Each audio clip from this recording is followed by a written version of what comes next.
हे भागवत स्वरूप भगवान, हे भागवत स्वरूप भगवान, हे प्रभु, हे शनिदेव, हे दादा, हे आद्य शक्ति, हे परम कृपालु, हे परमात्मा, हे नारायण प्रभु, हे दादा। ओम श्री परमात्मने नमः।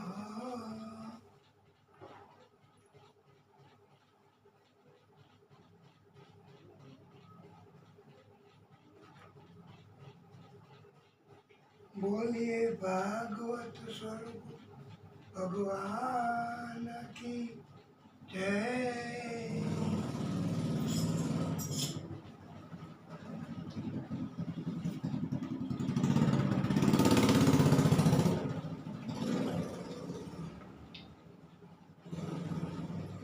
વાલા ભક્તો, આપણે આ દિવ્ય કથા આજે આપ વહેલા આવી ગયા તો વહેલી ચાલુ કરીએ અને અમે સૂતા રહેવું,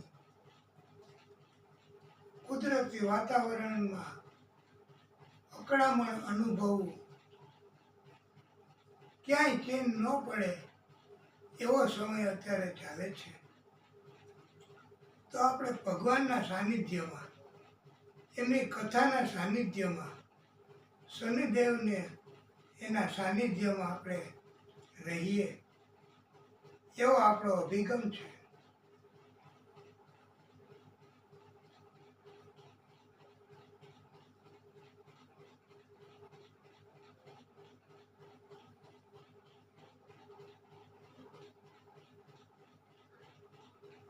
આપણે સુંદર મજાનું કીર્તન કરીએ, પ્રભુ રાજી થાય. શ્રીજી આવો તે રંગ મને સીધ લગાડ્યો, શ્રીજી આવો તે રંગ મને સીધ લગાડ્યો, બીજો ચડતો નથી એકે રંગ વિઠ્ઠલનાથ. આવો તે રંગ મને સીધ લગાડ્યો, શ્રીજી આવો તે રંગ મને સીધ લગાડ્યો. હું તો વ્રજમાં ગઈને મારું મન મોહ્યું, હું તો વ્રજમાં ગઈને મારું મન મોહ્યું. મારી જાગી પૂર્વની પ્રીત વિઠ્ઠલનાથ. આવો તે રંગ મને સીધ લગાડ્યો. મારે રહેવું અહીંયા ને મેળ તારો થયો, મારે રહેવું અહીંયા ને મેળ તારો થયો. હવે કેમ કરી દાડા જાય વિઠ્ઠલનાથ. આવો તે રંગ મને સીધ લગાડ્યો. આપણે બધાએ અહીંયા રહેવાનું છે અને આ આદિશક્તિ પરમ કૃપાળુ બધા દેવો, એમના પ્રાગટ્યો એ તો બધાય અહીંયા હોય કે ન હોય આપણી સાથે, પણ આપણને દેખાતા નથી. એટલે એમ છે કે હવે એમને મળવાની, એમને જોવાની, એમની અનુભૂતિ કરવાની ક્યારે તક મળશે. અને આપણાથી હવે જ્યારે એમની સાથે પ્રીત બંધાઈ ગઈ તો પછી ક્યાંથી આપણા દિવસો હવે જાય. અને આ એવું પૃથ્વી ઉપરનું વાતાવરણ અહીંયા અને ગુજરાતમાં, રાજકોટ જિલ્લામાં, જામનગર જિલ્લામાં એવું વાતાવરણ છે કે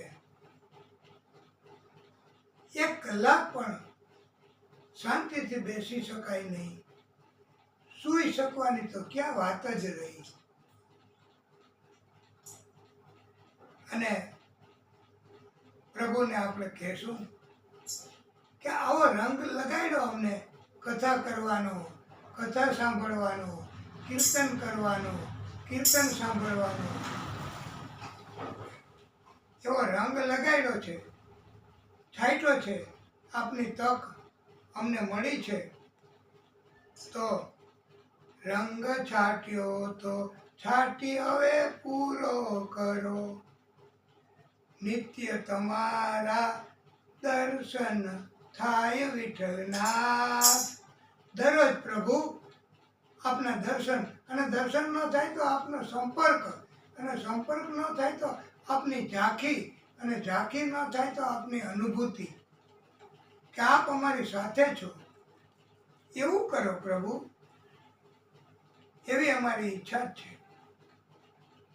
રંગ છાંટ્યો એવો કે મારું હૈયું રંગાયું, હૈયું રહેતું નથી હવે હાથ વિઠ્ઠલનાથ.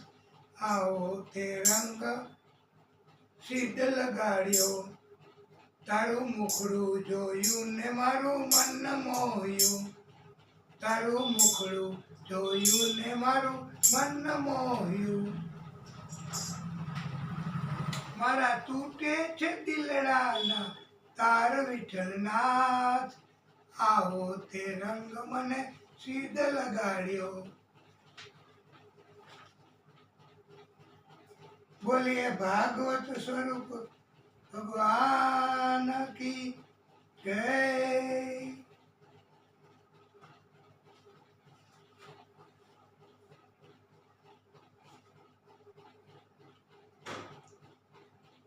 એક બહુ મોટું તળાવ,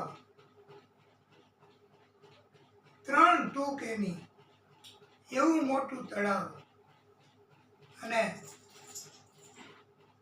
એમાં બધા જીવો આવે, પોતપોતાની ઈચ્છાઓ મુજબ તળાવના પાણીમાં આનંદ કરે.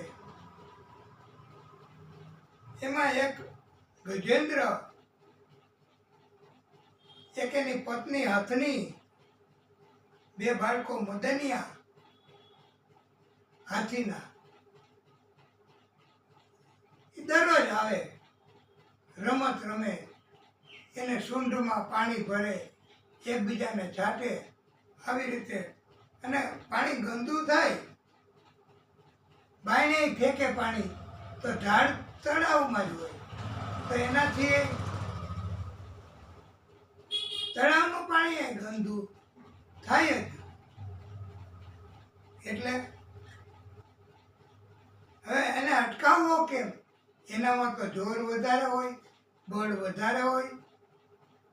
આ જુઓ ને, વાતાવરણનું ભય, એના આપણામાં જેટલી સહન શક્તિ હોય એના કરતાં એનામાં બળ વધારે છે આ વાતાવરણને. એટલે ઉકળાટ, બફારો, તાપ, ઠંડી, ગરમી, વરસાદ, એ બધાનું જોર વધી ગયું. એટલે આપણને હવે સહન ન થાય, અને આપણી શક્તિ ઘટી ગઈ. શક્તિ તો હવે ભાગવત સ્વરૂપ ભગવાન, આદિ શક્તિ, આદિ પરમ શક્તિ, આદિ, જેનો શરૂઆત નથી કે અંત નથી. આખી દુનિયામાં એ શક્તિ છે, જગતમાં. તો બધાનું પાલન પોષણ કરે, બધાને આપે છે શક્તિ. તો આપણે તો ભક્ત, આપણે ભક્તિ કરીએ, અને શક્તિ મળે, અને કષ્ટ ઓછું થાય, એટલા માટે તો આપણે આ કથાઓ કરીએ છીએ. આપણો મનુષ્યનો સ્વાર્થ એવો જ છે. અને ગજેન્દ્રને અભિમાન આવી ગયું છે, એના કારણે હવે આ ગંદુ પાણી તળાવમાં આવવા માંડ્યું, કોઈ એને કાંઈ કહી ન શકે. હવે શું થાય? પણ પરમાત્મા તો કહી શકે અને કરી શકે, અટકાવી પણ શકે. હો, આપણને એમ હોય કે મને આટલી તકલીફ પડશે, પણ તકલીફ ક્યાંથી આવે એ ખબર ન હોય, અને આવે તો એને અટકાવી ન શકીએ એવી સ્થિતિ હોય તોય આદિશક્તિ પરમાત્મા તો અટકાવી શકે છે. અભિમાનનો નાશ કરવા તળાવમાં મગર છે એ ઉપર આવી અને ગજેન્દ્રનો પાછળનો પગ પકડી લીધો. બચાવવા માટે પ્રયત્ન કર્યા બહુ, પણ એમની પત્ની કે બાળકો બચાવી નથી શક્યા. અંતે માત્ર સૂંઢ એના 2 છિદ્ર જ બહાર રહ્યા, આખું પાણીમાં ડૂબી ગયું. આપણું પણ એવું જ છે કંઈક, કે આપણે જ્યારે ઘટપણ આવે, શક્તિ વહી જાય, શ્વાસ માત્ર લઈ શકાય, ત્યારે પરમાત્મા એના સિવાય બીજું કોઈ કંઈ આપણું દુઃખ તો લઈ ન શકે. ઓછું કરવા દુઃખ પ્રયત્નો કરે, એમ પછી થાકે તો કે હવે એના કર્મ અને નસીબ થાય એટલી સેવા કરો. ડાક્ટરે ના પાડી દીધી કે અમારાથી નહીં થઈ શકે. જો કંઈ સજ્જન હોય તો, નહીતર તો એ કે સારું થયું, લાવો પૈસા, લાવો પૈસા. અને આપણે હેરાન થવું પડે, જીવને, આપણા સગા જીવને પણ હેરાન થવું પડે. ગજેન્દ્ર હવે અંતઃકરણથી રુદન કરીને પ્રભુને પોકારે છે. 28 શ્લોક એમાં પ્રભુની સ્તુતિ કરી છે. એનો સાર એવો છે સ્તુતિનો કે અત્યારે નહીં બચાવો તો ક્યારે બચાવશો પ્રભુ? મને તો દેખાય જ છે મારો અંત સમય ત્યારે. અને પછી તો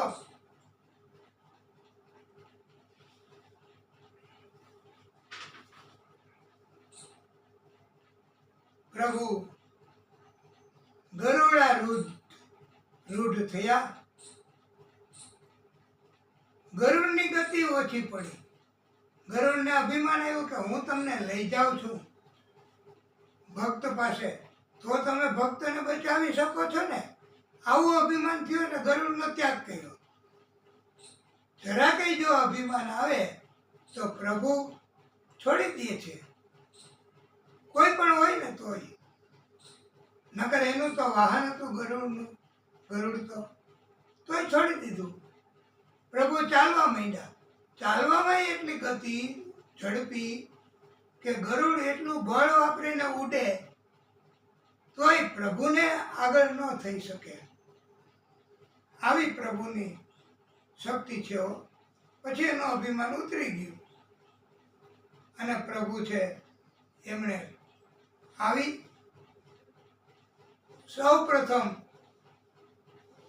સુદર્શન ચક્રથી મગરનો વધ કર્યો, એને મોક્ષ ગતિ આપી. કારણ કે એને ભક્તનો પગ પકડ્યો હતો ને, હાથી ગજેન્દ્ર ભક્ત હતો, પણ એને અભિમાન આવી ગયું હતું એટલે આવું થયું. પણ પ્રભુએ ભક્તનો પગ પકડ્યો, ભક્તને સહારો આપ્યો, એટલે પ્રભુ એની ઉપર સૌથી પહેલા કૃપા કરવા તૈયાર થઈ ગયા. એને પણ સદગતિ આપી પછી ગજેન્દ્ર એને છોડાયો.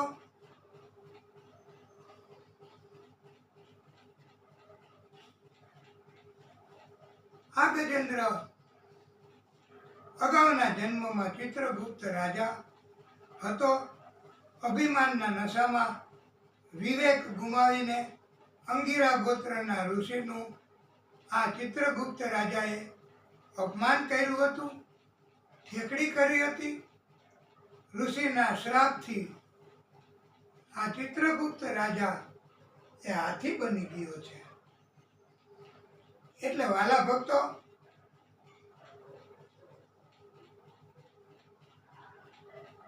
આવી રીતે અભિમાન અને કોઈની ઠેકડી કરવી.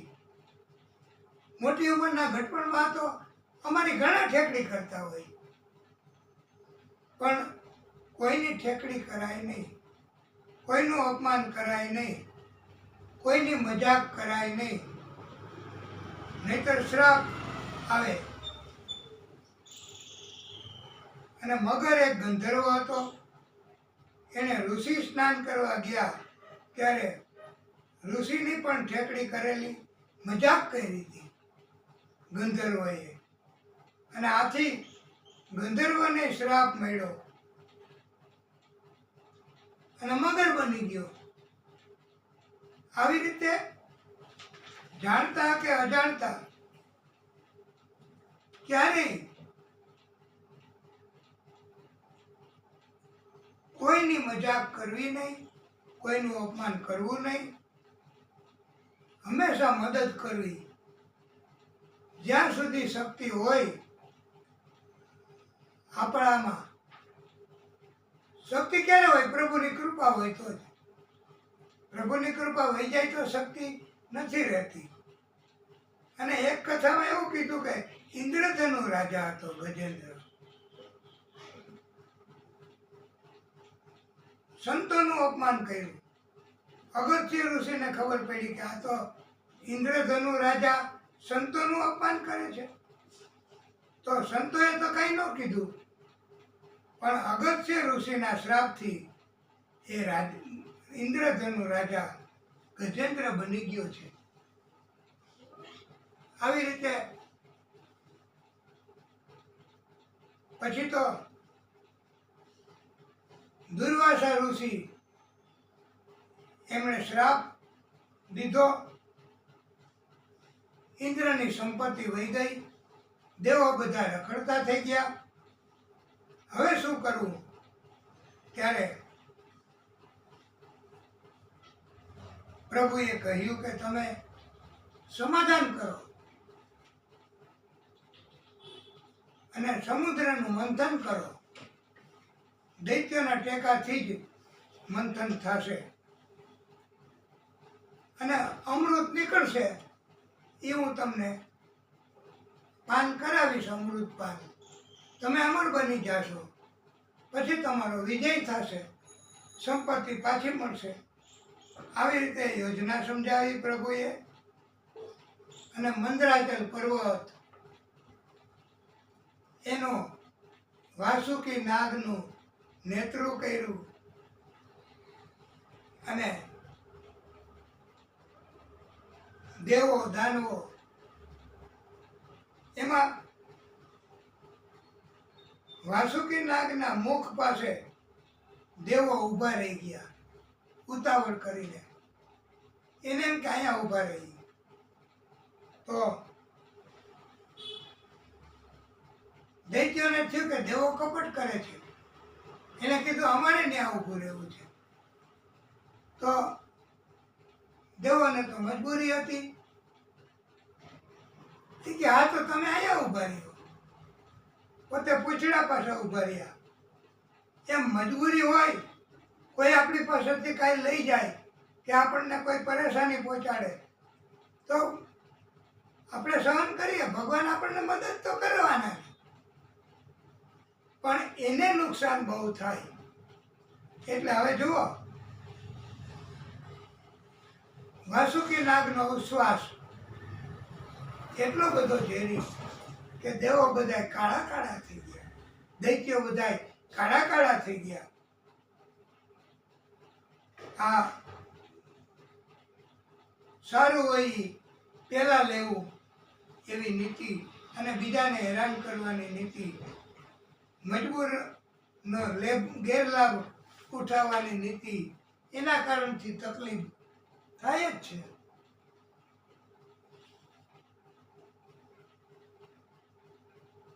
પછી તો સમુદ્ર મંથન થયું, સમુદ્ર ડૂબવા લાગ્યો દરિયામાં. એને તળિયું તો હોય નહીં, કોના આધારે રહીએ? એટલે પાછું ભગવાનને કૃપા કરવા, મદદ કરવા પ્રાર્થના કરી.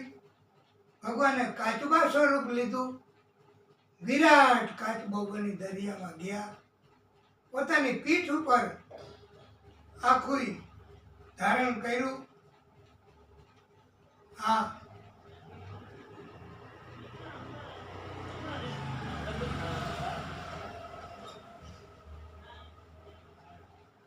અને આધાર આપ્યો છે પર્વતને, અને સતત એ અત્યારે હાલે છે. આ કાચબો સ્વરૂપ આદિશક્તિ, અને મંથન કાર્ય ચાલુ થયું જ્યાં સુધી પૂરું ન થયું ત્યાં સુધી. અને પછી એ કોને ખબર? અને ઉપરથી એ વજન આપવું પડે પર્વતને, નકર ટોચ ઉપરથી વજન ન આપે તો અલગ અલગ થાય, સરખું મંથન કાર્ય ન થાય. ઉપરથી આદિશક્તિએ અજીત અવતાર ધારણ કર્યો, મંથન કાર્ય શરૂ થયું, ઝેર નીકળ્યું, બધા મરવા માંડ્યા, દૈત્યો ભાગી ગયા બધું મૂકીને. દેવો કે હવે શું કરવું? આદિશક્તિ પરમાત્માને વિનંતી કરી. પરમ પરમાત્માએ કહ્યું એક જ ઉપાય, કે મહાદેવજી એમની કૃપા થાય, એ રાજી થાય તો મહાદેવજી આનો ઉપાય ઝેરનો કરી શકે. એમ આપણે ભક્તિ કરીએ, આપણને કોઈ તકલીફ હોય કે કષ્ટ આવે ભક્તિ દરમિયાન, તો આપણને પ્રભુ સૂચન કરે કે આવું કરો, અને ઉપાય હું એ બતાવ્યો જો આપણી ભક્તિ હોય તો. એટલે મહાદેવજીને રાજી કરવા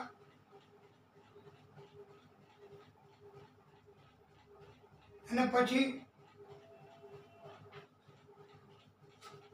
બધાએ મહાદેવજીને પ્રિય એવું સ્તુતિ કથા સ્તુતિ કરી છે. આપણાથી થઈ શકે એટલી કરીએ મહાદેવજીને રાજી કરવા. નમામિ સમીશાન નિર્વાણ રૂપમ વિભુમ વ્યાપકમ બ્રહ્મવેદ સ્વરૂપમ નિજમ નિર્ગુણમ નિર્વિકમ નિરીહમ ચિદાકાશમાકાશ વાસમ ભજેહમ નિરાકાર ઓંકાર મૂલમ તુરીયમ ગિરાજ્ઞાન ગોતીશ મીશમ ગિરીશમ કરાલમ મહાકાલ કાલમ કૃપાલમ ગુણાગાર સંસાર પરમ પારમ નતોહમ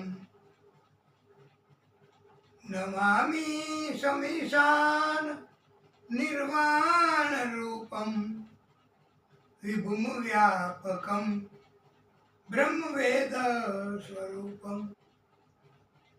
આ પણ એવી જ સ્તુતિ છે ભગવાનને પ્રાર્થના કોઈ પણ રાગમાં ગવાયો. હા, તુષારાદ્રિશંકાશ ગૌરમ ગભીરમ મનોભૂત કોટિ પ્રભાશ્રી શરીરમ સ્ફુરન્મૌલિકલ્લોલિની ચારુ ગંગા લસત બાલેન્દુ કંઠે ભુજંગા. આ આપણે આ અગાઉ પણ કરોડો રૂપિયાના ખર્ચે આ રાગનો ઉપયોગ કરી આના આધારે ભાગવતજીને રાજી કરવા સુંદર મજાની રચના કરી છે. બહુ મહેનત તપ કર્યા અને સફળતા મળી બહુ જ. અત્યારે પણ ગાય છે બધાય. આ તુમી મેરી મંદિર તુમી મેરી પૂજા તુમી દેવતા હો તુમી દેવતા હો. ચલત કુંડલમ ભ્રૂ સુનેત્રમ વિશાલમ છે ને આ રાગ. પ્રસન્નાનનમ નીલકંઠ દયાલમ મૃગાધીશ ચર્માંબ રમુંડે માલમ પ્રિયમ શંકરમ સર્વ નાથમ ભજામિ. તુમી દેવતા હો તુમી દેવતા હો. હા, આખી સ્તુતિ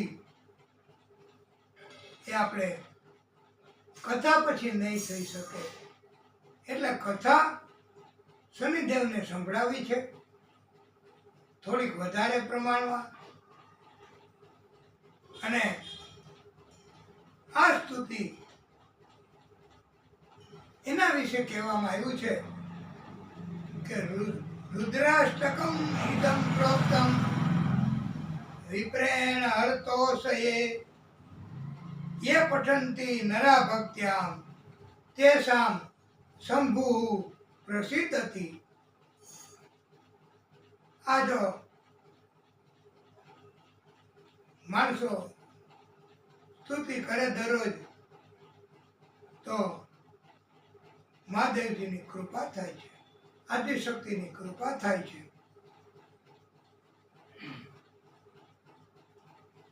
મહાદેવજીને આપણે રાજી કરવા હજી પણ એક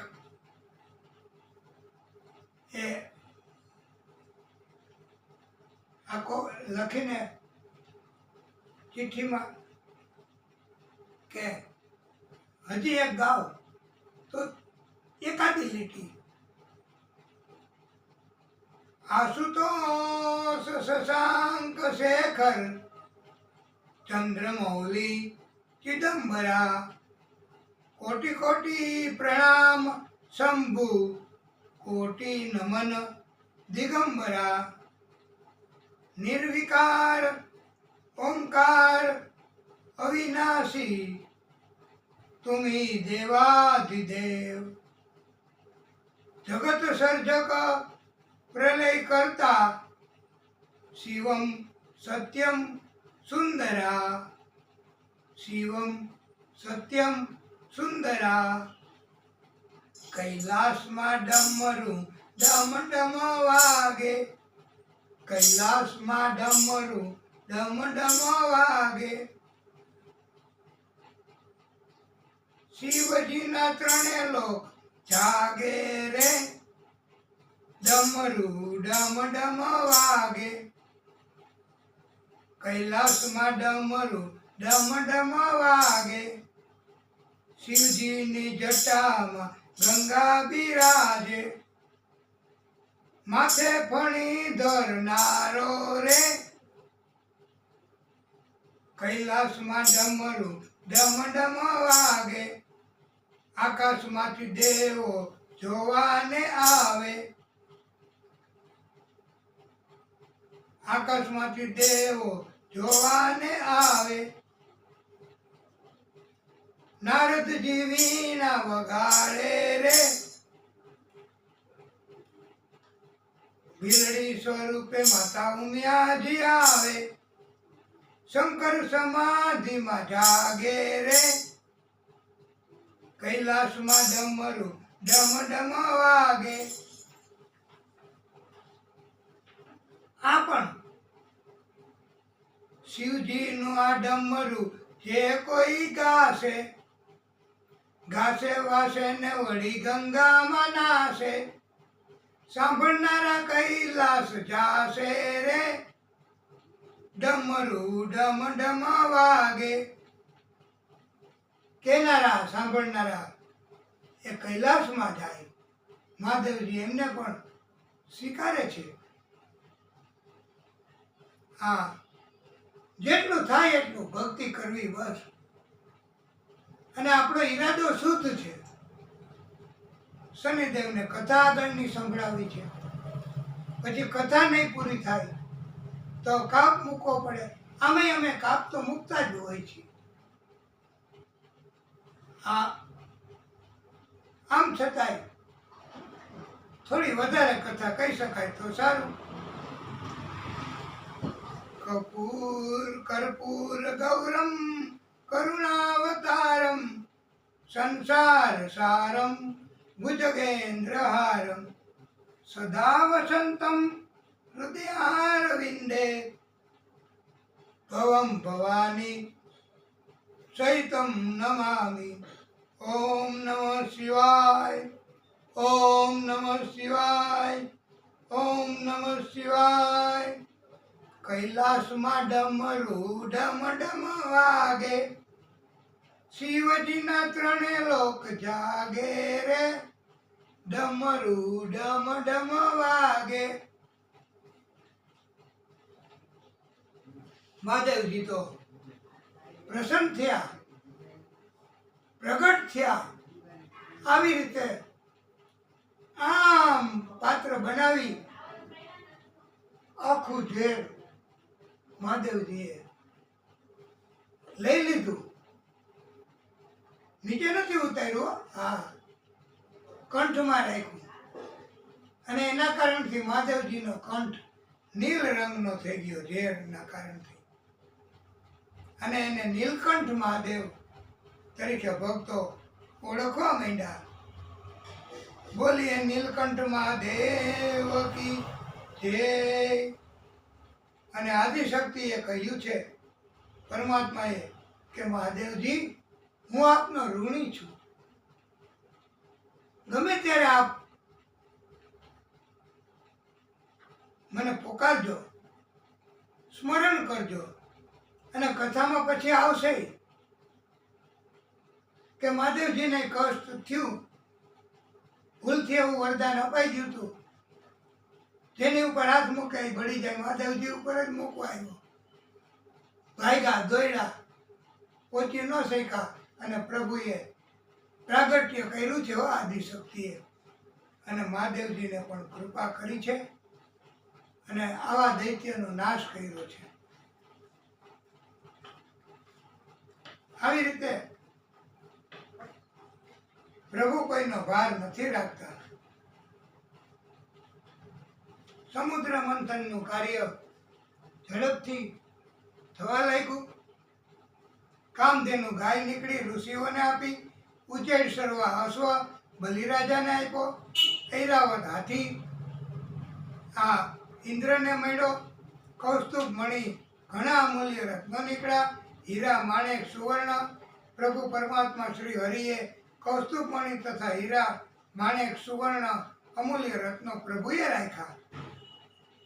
પારિજાત વૃક્ષ, સુંદર આંખોવાળી અપસરાઓ નીકળી, માતા મહાલક્ષ્મી પ્રગટ થયા. બધુંય પ્રભુએ લીધું. પણ હવે મહાલક્ષ્મીજી એના દૈત્યો એવા સુંદર સ્વરૂપ લઈને મહાલક્ષ્મીજી આવ્યા, પ્રગટ થયા. તો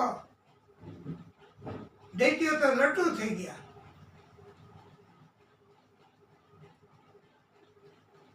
અને ઝઘડા તકરાર કરવા માંડ્યા. મહાલક્ષ્મીજી બ્રહ્માજી પાસે ગયા. બ્રહ્માજીએ કહ્યું કે એ પોતે જેને પસંદ કરશે એને વરમાળા પહેરાવશે, એની સાથે એને મળશે. તો બધાય કે કબૂલ. અને ત્યારથી અને મહાલક્ષ્મીજી કોઈને નથી પસંદ કરતા. દૈત્યો કે કોકને તો કરવા પડશે. તકરાર કરવા માંડ્યા. ત્યાં ઓચિંતા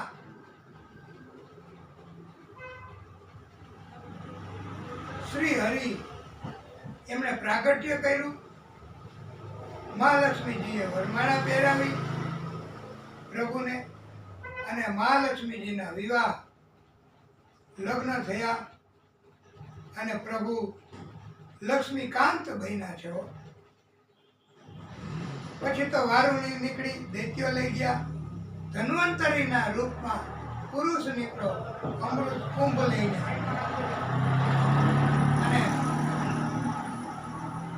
દેવો સમજી ગયા, દૈત્યો સમજી ગયા, અમૃત કુંભ લઈ લૂંટી અને વયા ગયા. દેવો કાંઈ કરી ન શક્યા. એમ મજબૂર માણસો દેવો કે આપણામાંથી કોઈ કાંઈ ન કરી શકે તો પ્રભુ કરે છે. જો ભક્તિ હોય તો. દેવોની ભક્તિ તો હતી અને પ્રભુ હંમેશા દેવોને સારા વિચારો ધરાવતા હોય એને, સંતોને સારું આચરણ કરતા હોય એને, પ્રભુનું નામ સ્મરણ કરતા હોય એને જ મદદ કરે છે. દૈત્યોને નથી કરતા. એટલે પ્રભુએ મોહિની સ્વરૂપે પ્રાગટ્ય કર્યું અને અમૃતનો કુંભ લઈ લીધો અને પીવડાવવા માટે કે પેલા દેવોને પીવડાવી દઉં પછી તમે ઘાટો લેજો. એમાં એક દૈત્યને શુક્રાચાર્યએ નિમણૂક કરી હતી ધ્યાન રાખવા. એ સ્વરભાનું દૈત્ય. એને ખબર પડી ગઈ કે આમાં કંઈક કપટ છે, અમૃતપાન કરાવે છે એમાં. તો એ સૂર્યચંદ્રની વચ્ચે રૂપ બદલીને બેસી ગયો. બેમાંથી સૂર્યચંદ્ર કાંઈ બોલે તો અમૃત ન મળે એને. એટલે એ દૈત્યને પણ અમૃતપાન કરાવવું પડ્યું, થઈ ગયું. અને પછી સૂર્યચંદ્ર એને થઈ ગયું. પછી એમણે જાહેર કર્યું કે આ તો દૈત્ય છે, વેશ બદલીને અમૃતપાન કરી ગયો છે, ચીટિંગ કરી ગયો છે. અને ત્યારે આદિશક્તિ એમણે સુદર્શન ચક્રથી એમનું મસ્તક છેદી નાખ્યું. અમૃતપાન કર્યું હતું એટલે એ મસ્તક પણ જીવિત, ધડ પણ જીવિત, આવી રીતે રહ્યું છે. અને એક ભાગ રાહુ, બીજો ભાગ કેતુ. અને રાહુ એ પ્રબળ છે જરાક વધારે, એટલે સૂર્યચંદ્રને નડે છે. કાંઈ નહીં, સૂર્યગ્રહણ થાય, ચંદ્રગ્રહણ થાય, પછી તો દેવાસુર સંગ્રામ થયો, અમૃત મળી ગયું. દૈત્યો બધાય હારી ગયા. રખડતા થઈ ગયા.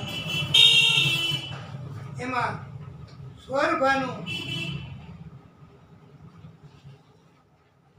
એ રાહુ અને કેતુ તરીકે તારામંડળમાં સ્થાન પ્રાપ્ત કર્યું. હવે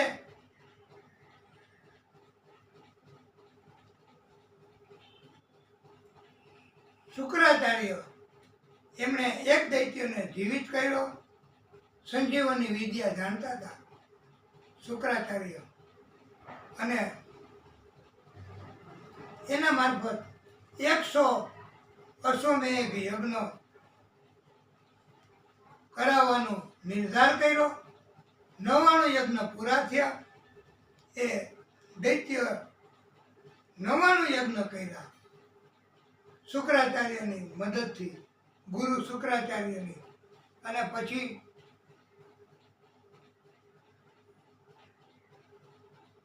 100મો યજ્ઞ જો પૂરો થાય તો એ પાછું રાજ્ય મેળવી શકે. એટલે પ્રભુએ 100મો યજ્ઞ અટકાવવા અને અભિમાન એમને આવે બલિ રાજાને એ નાશ કરવા પ્રભુએ બટુક સ્વરૂપ ધારણ કર્યું છે અને પ્રગટ થયા છે યજ્ઞ સ્થળે અને કહ્યું કે મારા પગથી માપીને 3 ડગલા સંપદા, જમીન નહીં હો, જમીન હોય તો જમીન જ પૃથ્વી જ લઈ શકાય, પણ સંપદા માગી. અને શુક્રાચાર્યએ અટકાયત કરી અને છિદ્રમાં બેસી ગયા હતા પાત્ર જળનું. એમાં પ્રભુએ દર્ભથી એની જમણી આંખ ફોડી નાખી. દેવાવાળા કોઈ, લેવાવાળા કોઈ, બીચમાં આપણે અટકાયત કરનારા શું કામ? તો આવું થાય શુક્રાચાર્ય જેવું. અને પછી બટુક સ્વરૂપે સંકલ્પ કરાયો અને પછી વિરાટ સ્વરૂપ ધારણ કર્યું છે. અને ત્રિવિક્રમ સ્વરૂપ વામન સ્વરૂપમાંથી વિરાટ સ્વરૂપ ધારણ કર્યું છે. અને પ્રભુ એમણે એક ડગલામાં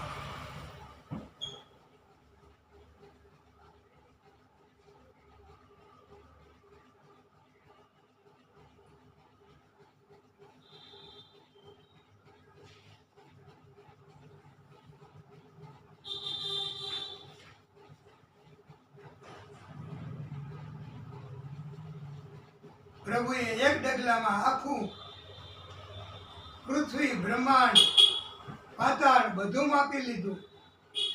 બીજા ડગલામાં આકાશ બધું માપી લીધું.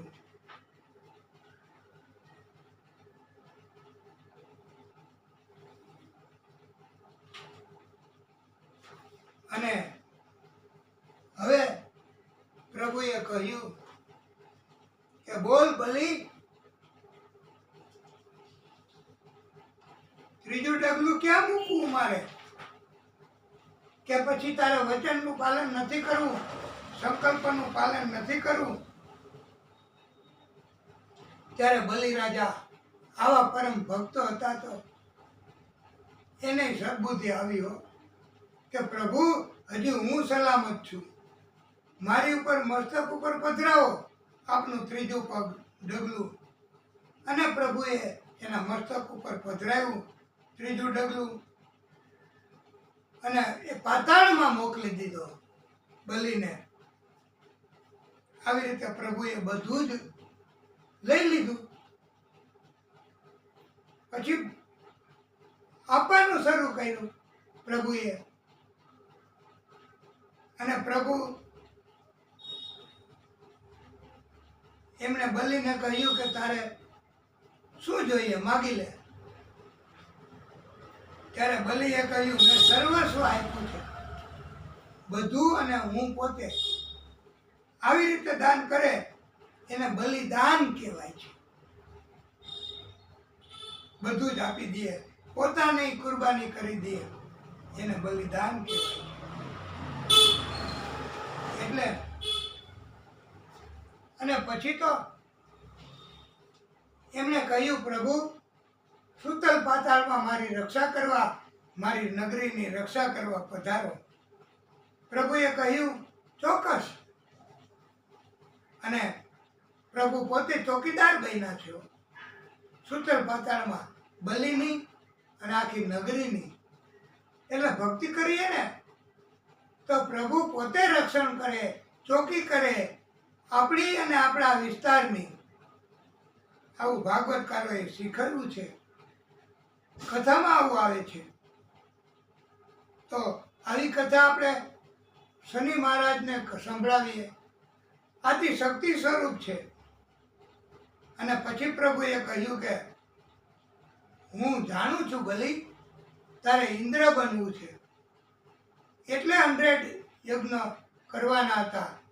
તો હવે પછી આ 7મો મન્વંતર ચાલે છે, સાવરણી મન્વંતર, અને 8મા મન્વંતરમાં તમે ઇન્દ્ર બનશો. એટલે હવે વાલા ભક્તો, આ હજી તો ઘણો સમય આવશે હો. આ 7મો સાવરણી મન્વંતર પછી હવે પછીના 8મા મન્વંતરના ઇન્દ્ર એ અત્યારથી રિઝર્વ થઈ ગયા, એ બલિ પોતે. આવી રીતે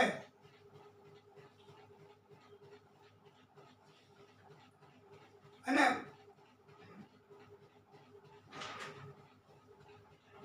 પયોવ્રત કર્યું હતું. ભાદરવા સુદ 12ના દિવસે પ્રભુ વામન સ્વરૂપે પ્રગટ થયા છે. અદિતિ માએ પયોવ્રત કર્યું અને વામન સ્વરૂપે પ્રગટ થયા. અને વામન સ્વરૂપે પ્રભુ પ્રગટ થયા. બધાએ કીધું, બધાએ દેવો, બધાએ શક્તિઓ, એમણે બધું આપ્યું વામનજીને, અને કીધું કે હવે તમારે જોતું હોય તો બલિ રાજા પાસે જાઓ. અને પછી પ્રભુ તો બાળક વામન સ્વરૂપ તો આગળ ગયા. ત્યારે કીધું કે ભક્તોએ, શક્તિઓએ કે ક્યાં જાઓ છો પ્રભુ, અમારે હજી ઈચ્છા પૂરી નથી થઈ. ત્યારે કીધું કે એ આપણે એક લીટી ગાશું. વિષ્ણુ વામન થઈ ચાલ્યા રે, વિષ્ણુ વામન થઈ ચાલ્યા રે, હણવા બલિનું અભિમાન મારા વાલા, વિષ્ણુ વામન થઈ ચાલ્યા રે. આવું છત્રી લઈને અને કથામાં બતાવે છે. પણ વાલા ભક્તો, આપણે નથી આ કથામાં આવું વામન સ્વરૂપના દર્શન કરાવી શકીએ એમ નથી. કારણ કે આટલો બધો ઉત્સાહ નથી અને એવી સરળતા પણ નથી. અગવડતાઓને અટકાયત બહુ છે વાલા ભક્તો. પણ આ તો આપણે આ તો ભક્તિ કરવી છે એટલે. અને પછી મહાલક્ષ્મીજી પાતાળમાં ગયા. બલિ રાજાને રાખડી બાંધી, રક્ષા બાંધી બલિ રાજાની અને આખી નગરીની. અને પછી કીધું કે હવે તારે મને કાંઈક આપવું જોઈએ.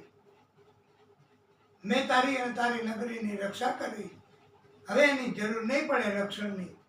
ત્યારે કહ્યું કે તો તું માગી લે, તારે જે જોઈએ તે. ત્યારે આ બેન તરીકે આવ્યા મહાલક્ષ્મીજી. એમણે કહ્યું કે હવે મને આ ચોકીદાર આપી દો તમારો, એને રાખ્યા છે. ત્યારે કીધું કે તારે શું કરવો બેન ચોકીદાર? ત્યારે એમણે કહ્યું છે કે એ મારા પતિ છે, વિષ્ણુ પરમાત્મા પોતે છે. અને પછી એ પ્રભુ શ્રી હરિ મહાલક્ષ્મીજી સાથે બલિને દર્શન આપ્યા છે. ધન્ય ધન્ય જીવન બની ગયું. અને 4 મહિના બ્રહ્મા વિષ્ણુ મહેશ પાતાળમાં ચોકી કરવા આવશે એવું પણ બલિને વરદાન આપ્યું. ભલે જરૂર નથી તોય તો પ્રભુની કૃપા થાય તો આપણને જોઈએ તો આપે જ, પણ વધારાનું આપે. આપણે જરૂર નથી તોય આપે. એમ બલિને જરૂર નહોતી હવે રક્ષાની, નગરીની ને પોતાની. મહાલક્ષ્મીજીએ રક્ષા બાંધી છે, છતાંય હવે પ્રભુએ 4 મહિના ચોકી તો કરવાનું ત્રણેય દેવોએ નક્કી કર્યું. આવા છે પ્રભુ કરુણાના કરવાવાળા.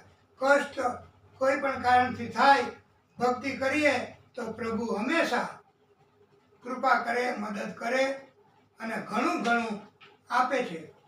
જેટલું લીધું એના કરતાં અનેક ગણું આપ્યું છે. એક દૈત્યની કથા, હયગ્રીવ નામના ઘોડાનું મુખવાળા, એમણે એવું વરદાન માંગ્યું હતું કે મારા જેવા મુખવાળાથી જ મારું મૃત્યુ થાય.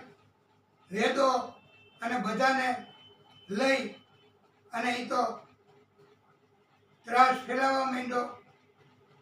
પછી આ હયગ્રીવને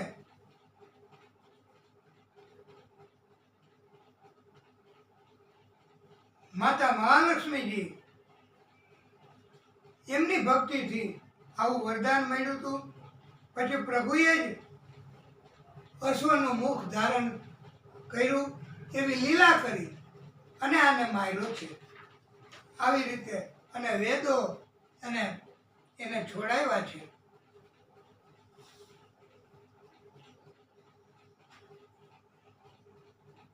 આદ્યશક્તિ આશાપુરામાં એમને આપણે રાજી કરવા અને પડવેથી પેલું માનું નોર તું ધીરે, માં બીજો તણો અપવાસ, માત આશાપુરા ગરબે રમો ધીરે.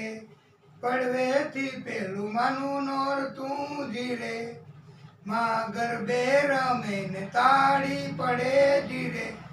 એના પડછંદે ઘૂમે ઝીણા મોર, માત આશાપુરા ગરબે રમો ધીરે. આ આશાપુરામાં એને પણ જ્યારે આદેશ ન કર્યો હોય, ભક્તો હાલીને જાય તો એને મદદ કરવા, રાત્રે પણ આખી રાત મદદ કરવા બધા વ્યવસ્થા કરે છે. અને આશાપુરામાં રાજી થાય છે, બધાને બધું આપે છે. અને સત્યવ્રત રાજા એમને પણ મત્સ્ય અવતાર ધારણ કરી પ્રભુએ હોળી મોકલી છે. વેદો બીજ એને લઈને અને પછી એમને બચાવ્યા છે પ્રલયમાંથી.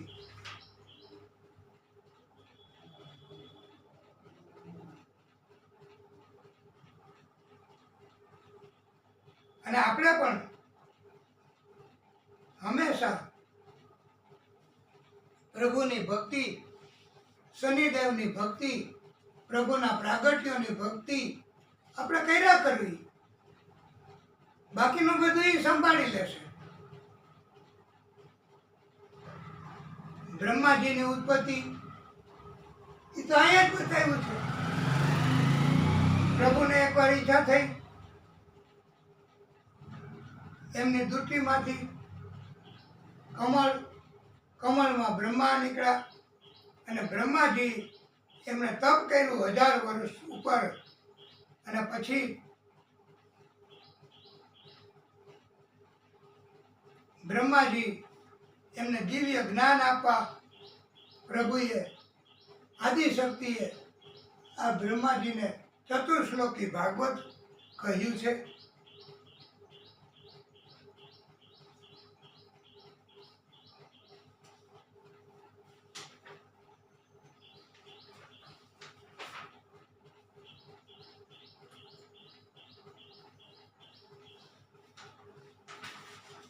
મનુના પુત્ર નભગ અને નાભાગની કથા પણ કહી છે.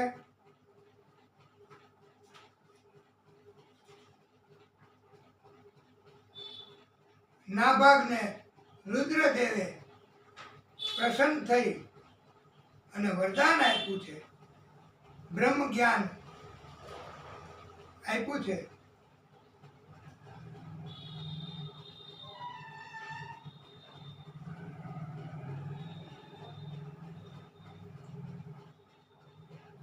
અને ભગવાન એમણે હમણાં એકાદશી ગઈ ને, એકાદશીના વ્રતની કથા સંભળાવી અને કીધી છે કે એકાદશીનું વ્રત જે કોઈ કરશે એને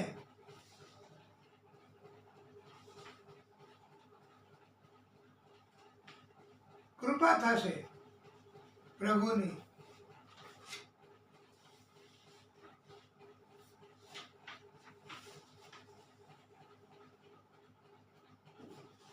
અને ધન્ય કહેવાય કે એકાદશીનું વ્રત કરી શકે એવા ભક્તો, વૈષ્ણવો. અને પ્રભુએ ભક્તની તકલીફ દૂર કરવા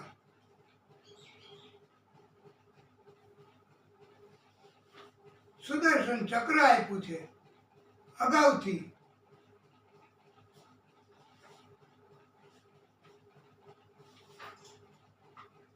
દુર્વાસા ઋષિ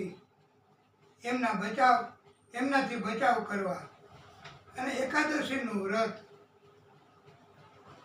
ખૂબ જ કલ્યાણકારી, ભક્તિ માટે ઉત્તમ છે. થઈ શકે તો કરવું. ધન્ય એકાદશી કરીએ તો વ્રજ સુખ પામીએ. મારે એકાદશીનું વ્રત કરવું છે. મારે યમુનાજીમાં નાવું છે. મારે ભવસાગર તરી જાવું છે. ધન્ય એકાદશીનું વ્રત કરવાથી ભવસાગર પણ તરી શકાય છે.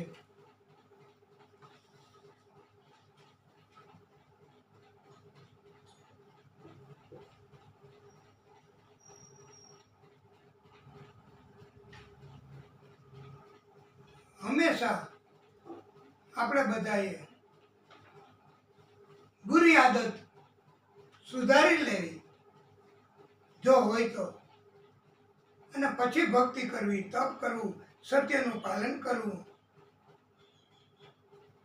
આદત બુરી સુધાર લો, લો હો ગયા ભજન. દુર્વાસા ઋષિ એમને ક્રોધ કર્યો અંબરીશ રાજા ઉપર અને સુદર્શન ચક્ર છોડ્યું. અંબરીશ રાજા અને દુર્વાસા પછી થાક્યા, માફી માગી અને અંબરીશ રાજા એમણે માફ કર્યું. બંનેએ પારણા કર્યા સાથે. આવી રીતે સુંદર મજાની કથા છે. પછી તો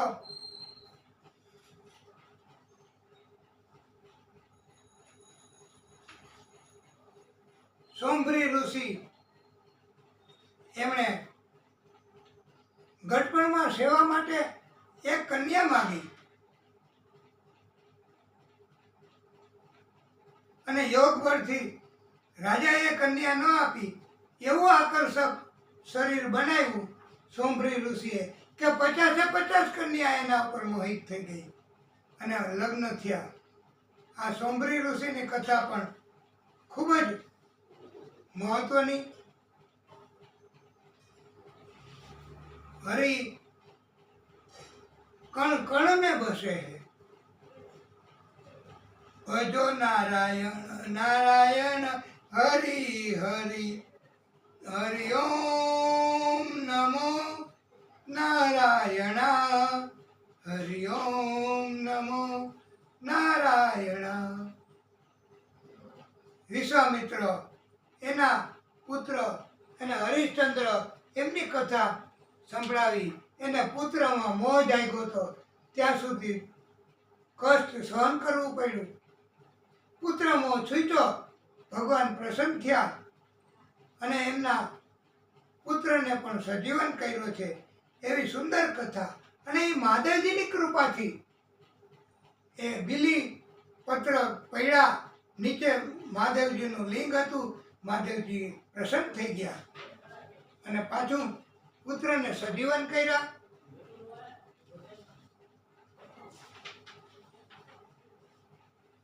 રોહિત કુમારને પાછું રાજ્ય સોંપ્યું છે. આવી રીતે સગર રાજાની કથા કરી. એમણે પણ એમના દીકરાઓ 60,000, એમને પણ કોઈ અપરાધથી ઋષિનો ક્રોધ, કપિલ મુનિનો ક્રોધ, તો 60,000 દીકરાઓ બળીને ભસ્મ થઈ ગયા. એને વંશમાં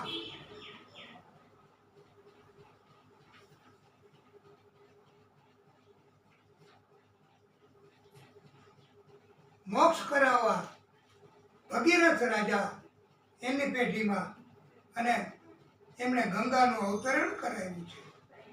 ગંગાજી એ રાજી થયા, અવતરણ કરવા તૈયાર થયા.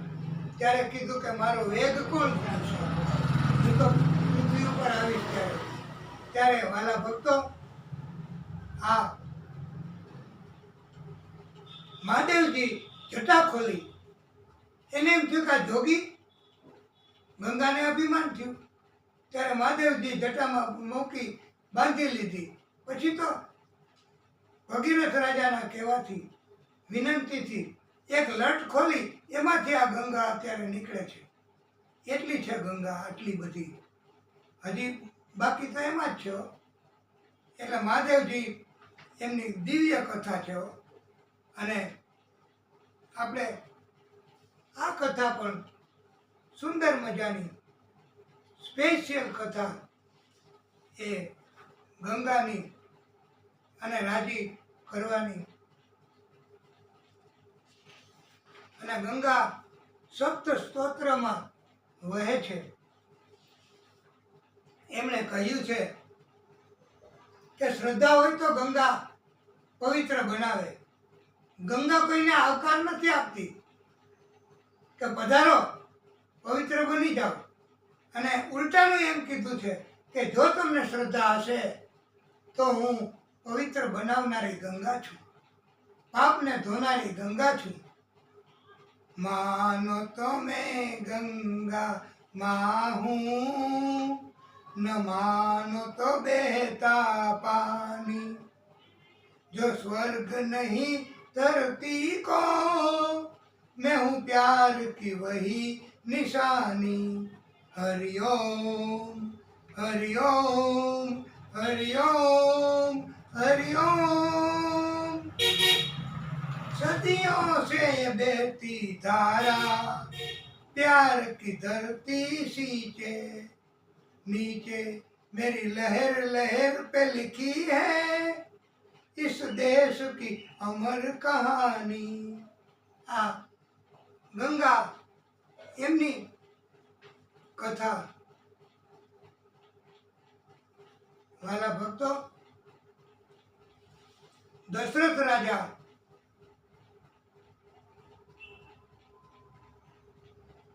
એના વંશમાં ખટવાંગને 2 ઘડીનું આયુષ્ય, પણ એમને મુક્તિ મળી. નારદજી એમણે પણ પોતાનો ચહેરો વિશ્વસુંદરીને પ્રાપ્ત કરવા પ્રભુ પાસે માંગ્યો કે સુંદર બનાવી દો. તો પ્રભુ કે તમારા કલ્યાણમાં હશે એમ કરીશ. તો નારદજી ગુસ્સે થયા અને એમણે કીધું કે મને સુંદરી નથી મળી, મારો ચહેરો તમે વાંદરા જેવો બનાવી દીધો, તો હવે તમે પણ બીજો અવતાર ધારણ કરવો પડશે પ્રભુ, અને તમને વાંદરાની જ મદદ લેવી પડશે. તમારી પત્નીનો વિરહ ભોગવવો પડશે અને એને શોધવા માટે વન ભટકવું પડશે. આવી રીતે રામ જન્મનું કારણ એ થયું છે. આ નારદજીનો આદિશક્તિ પ્રભુને શ્રાપ છે. આપણે કથાને ટૂંકો વિરામ આપીએ, પછી આગળની કથા કરીએ. હે પ્રભુ, હે દાદા, હે ભાગવત સ્વરૂપ ભગવાન,